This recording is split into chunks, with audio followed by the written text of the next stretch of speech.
नीलाम्बुज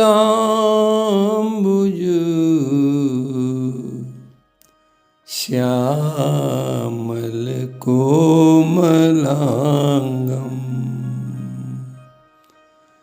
सीता समारो पितुवाम भागम पाणो महा सायक चारुचापम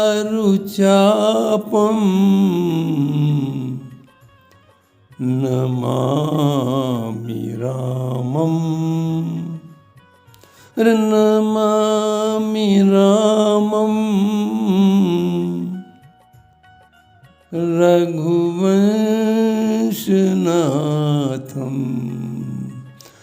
रघुवंशनाथम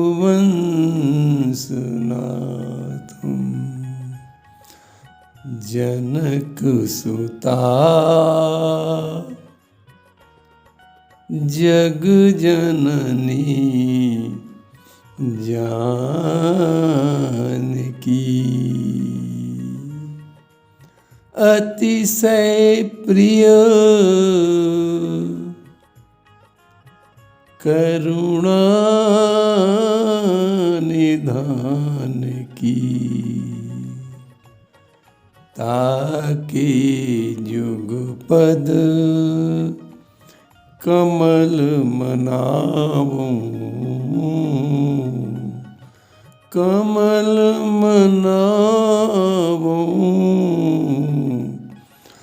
जासु कृपा निर्मल मति पाऊं निर्मल मति पाऊं निर्मल मति पाऊं।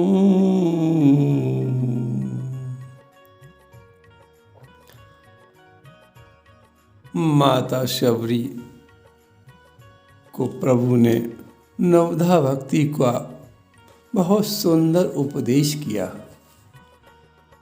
उपदेश सुनने के बाद माता शबरी ने प्रभु के चरण कमल हृदय में रखे और अपने शरीर को योगाग्नि के द्वारा भस्म करके प्रभु पद में लीन हो गई। अब प्रभु ने मतंग वन को भी छोड़ दिया। माता शबरी मतंग वन में रहती थी। प्रभु ने मतंग वन को छोड़कर अब प्रभु पंपा वन में जा रहे हैं। दोनों भाई पंपा वन की ओर चल रहे हैं। तुलसीदास जी ने इसका बड़ा सुंदर वर्णन किया कि चले राम त्यागा बन सोऊ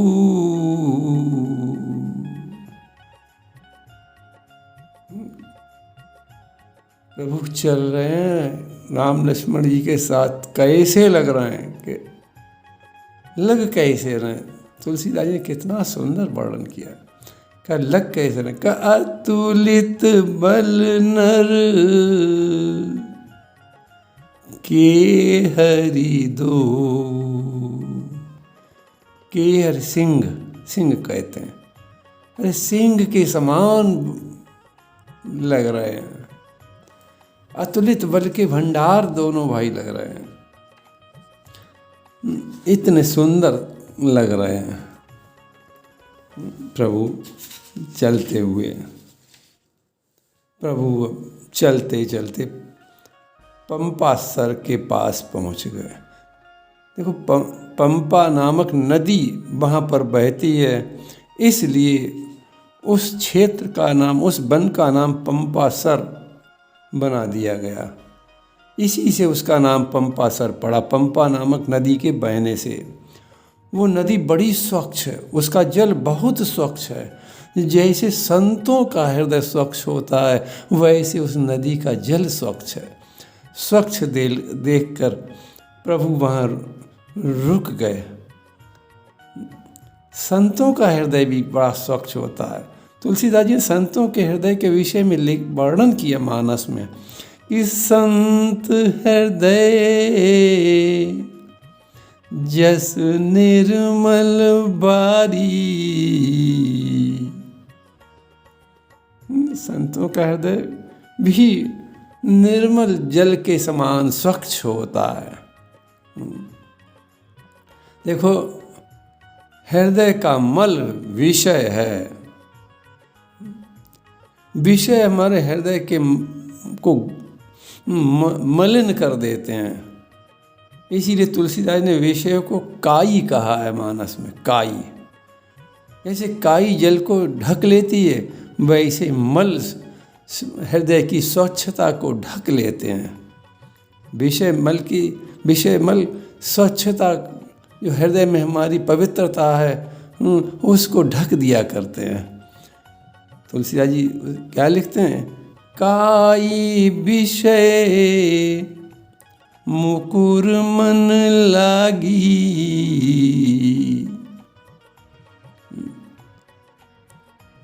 मन रूपी दर्पण पर काई लग जाती। कौन सी काई? विषयों की काई लग जाती है और मन को गंदा कर देती है। देखो, जल का मल सम्मुख भेख सेवार, ये हैं। तभी तो तुलसीदास मानस के विषय में लिखा कि मानस में जो जल है वो कैसा है कि सम्मुख भेक सेवार समाना, यहाँ न विषय कथा रस नाना। मानस में विषयों की कथा नहीं है। मानस रूप में जो जल है कौन सा है? राम जी के निर्मल यश का जल भरा हुआ। वहाँ ये सम्मुख भेक सेवा, मेढक और असेवार, ये आज कुछ नहीं मिलेंगे। तो वहाँ जल स्वच्छ है। तो हृदय को कौन मलिन करता है? हृदय को विषयों की कथा मलिन करती है। अतः हमें चाहिए कि विषयी लोगों का साथ कभी न करें। ऐसा सुंदर तालाब देखकर राम जी ने उसमें स्नान किया और सुंदर वृक्ष की एक छाया में बैठ गए। मुनियों ने, वहाँ के रहने वाले मुनियों ने प्रभु को देखा तो प्रभु के पास आए, उनका दर्शन किया, उनकी स्तुति की और चले गए। अयोध्या कांड में भी आप देखें, जिस समय प्रभु वहाँ बैठे तो वहाँ चित्रकूट में तो अमर नाग किन्नर दिशिपाला, देवता किन्नर दिग्पाल, दिशाओं के दिक्पाल, ये सब चित्रकूट में आकर प्रभु का दर्शन करते हैं। अमर नाग किन्नर दिशिपाला, ओ चित्रकूट आए ते ही काला। खरदूषण के वध पर भी के बाद भी देवता आए थे। तो इस प्रकार यहाँ भी पंपासर में स्नान करने के बाद जब राम जी बैठे तो मुनियों ने दर्शन किए प्रभु के और स्तुति करके चले गए। प्रभु लक्ष्मण जी से अनेक कथाएं कह रहे हैं। आकाश मार्ग में नारद जी घूम रहे थे। नारद जी ने प्रभु को पंपासर के पास बैठे हुए देखा तो नारद जी ने भगवान को विरहवंत देखा। मन में नारद जी के सोच हुआ कि मैं कैसा दुर्भाग्यशाली हूँ कि मैंने प्रभु को आज वन वन भटका दिया। यदि मैंने प्रभु को श्राप न दिया होता कि नारी बिरह तुम होव दुखारी, ऐसा श्राप न दिया होता तो आज मेरे प्रभु बिरहियों की तरह वन वन क्यों भटकते। मेरे ही के कारण तो प्रभु आज बिरही बने वन वन भटक रहे हैं। नारद को बड़ा दुख हुआ और नारद जी प्रभु के पास आते हैं। तुलसीदास जी क्या वर्णन लिख रहे हैं कि बिरहे पंत भगवंत ही देखी। देखो प्रभु को विरह और हर्ष कुछ नहीं होता, लेकिन ये तो नारद जी का श्राप स्वीकार कर लेने के कारण, नारद जी का श्राप सत्य करने के कारण प्रभु ये नर लीला कर रहे हैं। लेकिन नारद समझ नहीं सके।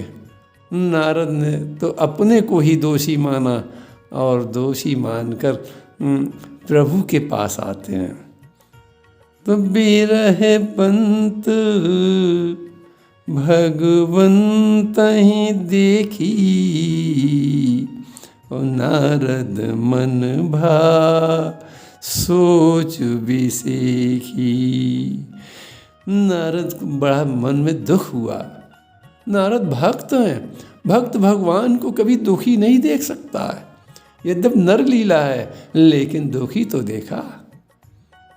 नारद जी क्या सोच रहे हैं कि मोर साप कर अंगीकारा, और सहत राम नाना दुख भारा। ऐसे प्रभु ही, ऐसे प्रभु ही। क्या ऐसे प्रभु हैं? अरे ऐसा प्रभु कहाँ मिलेगा जो भक्त का श्राप स्वीकार कर ले। ऐसा दयालु प्रभु, ऐसा कृपालु प्रभु, ऐसा कृपा निधि, ऐसा दयानिधि, ऐसा दूसरों को सुख देने वाला प्रभु, आनंद देने वाला प्रभु कहाँ मिलेगा जिसने मेरे जैसे भक्त का श्राप स्वीकार कर लिया और स्वयं आज कष्ट उठा रहे हैं। तो नारद जी क्या कह रहे हैं कि ऐसे प्रभु ही बिलोकऊँ जाई, पुण्य न बनई अवसर भाई। क्या नारद जी सोच रहे हैं कि ऐसा सुंदर अवसर कहाँ मिलेगा? ऐसे दयालु प्रभु का दर्शन कहाँ मिलेगा जो भक्त के लिए बन बन भटक रहे हैं। पुण्य न बनई, नारद जी कहे ऐसा अवसर नहीं मिलेगा, ऐसी दयालु अवसर का दर्शन फिर नहीं मिलेगा। पुण्य न बनई अस अवसर भाई, ऐसे प्रभु ही बिलोकऊँ जाई। और नारद जी गावत रामचरित, ये तो नारद का स्वभाव है कि हर समय नारायण हरि नारायण नारायण नारायण, राम जी के गुणगान गाते हैं वीणा पर हर समय 24 घंटे। तो 24 घंटे गुणगान गाने वाले नारद जी कैसे आकाश मार्ग से उतर रहे हैं कि गावत रामचरित मृदुबानी। यहाँ तुलसीदास जी एक शब्द दे रहे हैं कि मृदुबानी, भगवान के चरित्रों का गुणगान, भगवान की कथाएं कैसे, भगवान के भजन कैसे गाओ का मृदुता उसमें हो, मिठास हो, प्रेम की मिठास हो उनमें, वाणी मधुर हो, कर्कशता नहीं हो, ईर्ष्या द्वेष से रहित हो, प्रेम जल से सींची हुई वाणी हो। प्रेम, जैसे मीरा जी ने नहीं कहा था प्रेम जल बोए बोए, प्रेम के जल से सींच प्रेम के जल से सींच कर मीरा जी कहती हैं कि अमर बेल बोई। तो ऐसे ही प्रभु के चरित्र कैसे गाना चाहिए का मृदुता उसमें होनी चाहिए, बड़ा प्रेम भरा हो, प्रेम भरा हुआ होना चाहिए। तो नारद जी कैसे गाते हुए आ रहे हैं कि तुलसीदास जी कितना सुंदर वर्णन कर रहे हैं नारद जी का कि गावत रामचरित मृदुबानी प्रेम सहित बहु भांति बखानी। देखो नारद जी को आज दुख क्या है? नारद जी को दुख प्रभु का दुख देखकर, नारद जी से प्रभु का दुख नहीं देखा जा सकता है।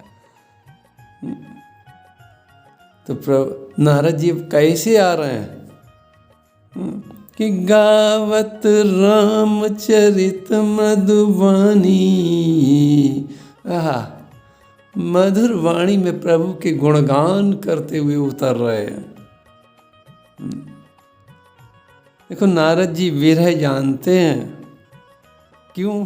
क्योंकि नारद जी को जब प्रभु ने विवाह नहीं करने दिया था तो नारद जी विश्वमोहिनी के दुख में के विरह में बहुत विरहियों के समान दुखी थे। इसलिए नारद जी विरह के दुख को जानते हैं।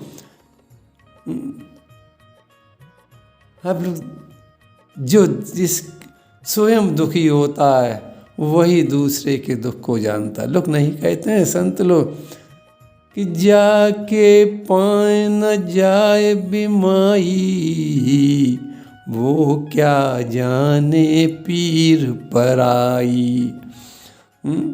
तो इसलिए नारद जी चूंकि तो विरह में दुखी हो चुके थे विश्वमोहिनी के, इसलिए नारद जी उस विरह के दुख को भली माँ जानते हैं। इसलिए प्रभु के पास, प्रभु के विरह पर नारद जी आज आ रहे हैं। नारद जी ने प्रभु को दंडवत किया। करत दंडवत लिए उठाई। देखो नारद जी ने कहा था ऐसे प्रभु, देखो प्रभु वो शब्द यहाँ पर ध्यान रखें आप कि ऐसे प्रभु, देखो कैसे हमारे प्रभु हैं कि जिसने श्राप दिया, जिसके कारण वन वन भटक रहे, सीता हरण हुआ, विरह में प्रभु भटक रहे हैं, लेकिन नारद जी को हृदय से लगा रहे हैं। ये प्रभु का स्वभाव है कि भक्त यदि क्रोध में कुछ कह भी देता है तो प्रभु उस पर दया नहीं छोड़ते। प्रभु उससे प्रेम, वह उस भक्त से प्रेम कभी नहीं छोड़ते। यही तो प्रभु दयालुता, प्रभु की दयालुता। तभी तो कहा ऐसे, नारद जी ने सोचा ऐसे वो प्रभु बिल, ऐसे प्रभु बिलो क्यों जाए। उस परमात्मा को के पास जब आए, दंडवत किया तो करत दंडवत, जैसे नारद जी ने दंडवत किया प्रभु को, लिए उठाई। और उठाया ही नहीं, रखे बहुत बार उरलाई। बहुत देर तक छापनी छाती से लगाए रखा। क्या प्रभु का हमारे स्वभाव है। श्राप देने वाले नारद जी को भी हृदय से बहुत देर तक लगाए रखा। कैसे नारद जी धन्य है, परमात्मा हृदय से लगा रहा। लक्ष्मण जी ये देखा तो लक्ष्मण जी बड़े प्रसन्न हुए। प्रभु की नारद जी ने बहुत विनती की। प्रभु को प्रसन्न मुद्रा में नारद जी अब देख रहे हैं। तो नारद जी ने सोचा कि इस बार प्रभु से उस समय का जो हमें विवाह नहीं करने दिया उसका कारण पूछ लें। तो नारद जी हाथ जोड़कर प्रभु से कहते हैं, प्रभु एक वरदान हमें दे दें आप। प्रभु ने कहा, नारद ऐसी कौन वस्तु है जो तुम्हें मैं नहीं दे सकता हूँ। अरे बोलो नारद जी, तुम क्या चाहते हो?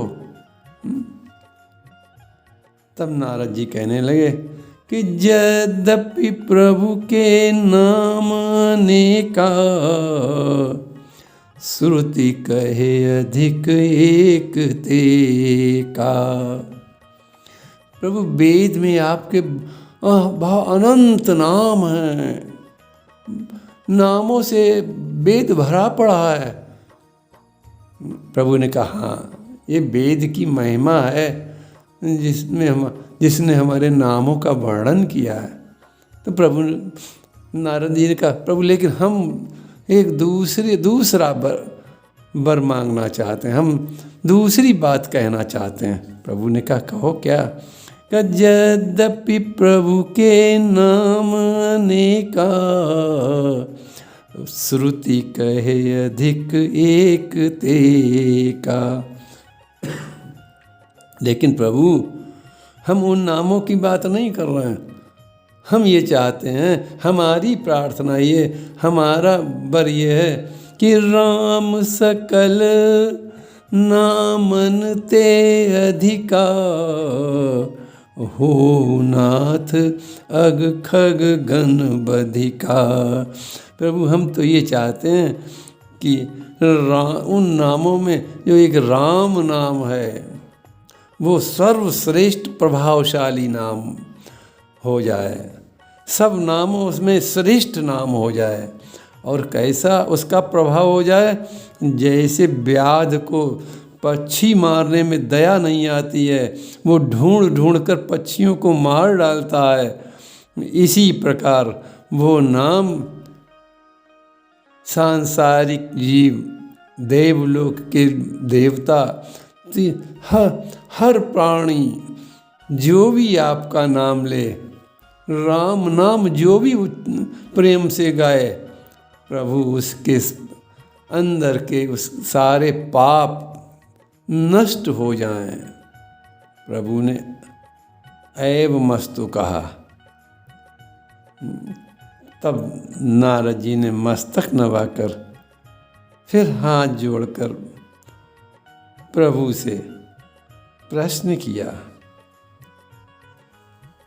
कि तब विवाह मैं चाहूं कीना, प्रभु के ही कारण करन न दीना।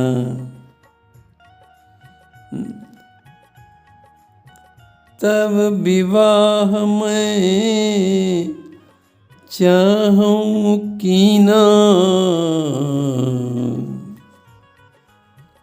देखो ये बाल कांड का प्रश्न है। नारद जी विश्व मोनि के पास बाल कांड में गए थे, लेकिन वहाँ पर नारद जी ने प्रभु से पूछा नहीं था, क्योंकि उस समय पूछने का योग नहीं था, क्योंकि नारद ने कठोर वचन से श्राप दिया था। इसलिए उस समय नारद के मन में ये पूछने का भाव ही नहीं आया था। लेकिन अब नारद जी शुद्ध पवित्र हृदय व काम वासना आदि मोह आदि सबसे दूर हैं, इसलिए सुंदर अवसर नारद जी ने देखा। तो नारद जी कहते हैं प्रभु आपने हमारा उस समय यदि विवाह हो जाने देते प्रभु, आप हमारा उस समय विवाह हो जाने देते तो प्रभु आपको ये कष्ट न उठाना पड़ता। आप नंगे पर माता सीता के विरह में वन वन भटक रहे हैं प्रभु, मुझसे देखा नहीं जाता है। तो इसलिए मैं प्रभु आपसे विनती करके पूछता हूँ ये कि तब विवाह मैं चाहूं कीना। मैं विवाह करना चाहता था विश्व मोनि से, प्रभु आपने करने क्यों नहीं दिया? नारद जी का प्रश्न सुनकर प्रभु बड़े प्रसन्न हो गए मन ही मन। वाह नारद, आज भी विश्व मोहिनी की बात पूछते हो। तब प्रभु क्या उत्तर देते हैं कि सुन मुनि तो ही कहूँ सहरोसा, भजई जे मोहि तजी सकल भरोसा, करऊँ सदा तिन की रखवारी, जिमि राखे बालक महतारी। गए शिशु बच्छ अनल रही धाई, ता राखे जननी हर गाई। नारद सुनो, मैंने तुम्हारे साधु धर्म की रक्षा की थी। तुम नारद साधु हो, साधु के लिए विवाह करना उचित नहीं होता है। साधु के लिए साधु का कर्तव्य क्या है? साधु का धर्म है कि वो परमात्मा का भजन करे, परमात्मा के गुणगान गाए, परमात्मा का ही चिंतन करे, परमात्मा का स्मरण करे और संसार के जो भटके जीव हैं उनको परमात्मा की चरणों में लगाए। तो मैंने तुम्हारे साधु धर्म की रक्षा की थी। और नारद सुनो, जो सब भरोसे छोड़कर मेरा भजन करता है तो मैं उसकी रक्षा कैसे करता हूँ? उस छोटे बालक की तरह रक्षा करता हूँ, जैसे छोटा बालक अपना हित अनहित नहीं जानता है। वो सांप और अग्नि को भी पकड़ लेना चाहता है, क्यों? वो जानते ही नहीं कि इनसे हमें कितनी बड़ी हानि होगी। लेकिन माँ का क्या करती है? माँ उस हानिकारक जीवों से, हानिकारक वस्तुओं से उसकी दौड़कर रक्षा करती, उसको पकड़ लेती है। नारद, तुम हमारे दास हो, तुम दास हमारे छोटे शिशु बालक के समान होते हैं। तो मैं तुम्हारी माँ हूँ, तो मेरा कर्तव्य है कि अपने दास की रक्षा काम क्रोध रूपी सर्प से और आग से करूं। इसलिए नारद, तुम मेरे दास थे, मैं तुम्हारी माँ हूँ, तो मैंने उस कर्तव्य का निर्वाह किया उस समय जो तुम गलत करने जा रहे थे। तुम मोह में और फंसने जा रहे थे। यदि तुम विवाह कर लेते तो नारद, ये भजन तुम्हारा सब बाधित हो जाता। विवाह तो गृहस्थ धर्म में किया जाता है, गृहस्थ धर्म के लिए विवाह उचित है, लेकिन सन्यासी के लिए विवाह उचित नहीं है। तो इसलिए नारद, करऊँ सदा तिनके रखवारी, जिमि राखे बालक महतारी। इसलिए मैंने तुम्हारी रक्षा की उस समय, और विवाह तुमको नहीं करने दिया। अब आज का प्रसंग यहीं विश्राम होगा। ये प्रसंग अभी कल फिर प्रारंभ होगा इसके आगे का। प्रभु के चरणन में सदा पुनि पुनि करूं प्रणाम, यही कहूँ। क्या कहें प्रभु से, क्या प्रार्थना करें? यही कहूँ, रक्षा करो, रक्षा करो मेरे प्रभु श्री राम, मेरे प्रभु श्री राम। हम लोग भी प्रभु से यही प्रार्थना है, प्रभु काम क्रोध रूपी इस सर्पाग्नि से मेरी रक्षा करते रहना। यद्यप हम गृहस्थी वाले हैं, गृहस्थ धर्म में, लेकिन प्रभु इसमें भी हमारी रक्षा करना, आप हमें बचाए रखना प्रभु, अपने चरणों में लगाए रखना प्रभु। तो यही कहूँ, भूलूं नहीं मेरे प्रभु श्री राम, मेरे प्रभु श्री राम, से मेरे प्रभु श्री